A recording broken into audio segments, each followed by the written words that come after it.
Welcome to Florida. From pirates to cigars to the Columbia restaurant, if you're a history buff, the Tampa Bay History Center is a must-see.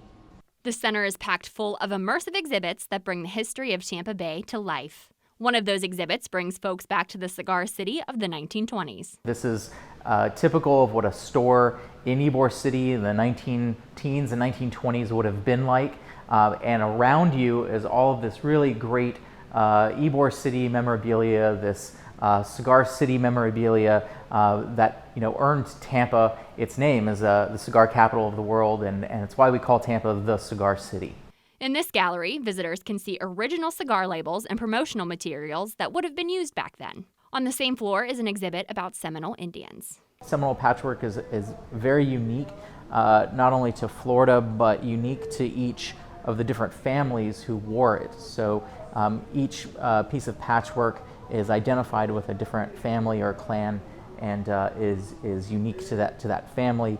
And we just have this really great collection of these very colorful skirts, long shirts, jackets. The exhibit features an interactive theater where viewers hear the story of the Seminoles from the side of the U.S. Army and the side of a Seminole leader. Another very immersive activity at the History Center involves cattle and actually getting in the saddle. One of the aspects of Florida history that some people don't know a whole lot about, and that is that Florida has a rich cattle ranching and pioneer history.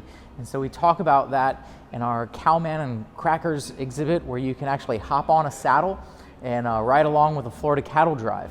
And if you're a big fan of Gasparilla, you will love the exhibit about all things pirate, privateer, and life on the ocean. And so we try to take you through the life of a person at sea, the life of a pirate, the life of a privateer, what they ate, what they drank, what games did they play, what weapons did they use, how did they live on the ship, how did they navigate across the oceans. Folks can walk through an 18th century sailing sloop to see artifacts and learn more. On display, we've got artifacts that were recovered from Florida waters. So these are artifacts that date back 300 and 400 years old. They are navigational tools, they are weapons, they are, of course, gold and silver. They are also just the common things of life. The History Center is really telling the story of the Tampa Bay area, the Tampa Bay region, and historic Hillsborough County. And that means that we're not just a Tampa museum, we're a museum about the Tampa Bay area. And so we tell stories that are all the way down south to Sarasota and all the way north to Tarpon Springs. To follow along with our upcoming events and new exhibits, be sure to head to TampaBayHistoryCenter.org. In Tampa, Daisy Ruth, 8 on your side.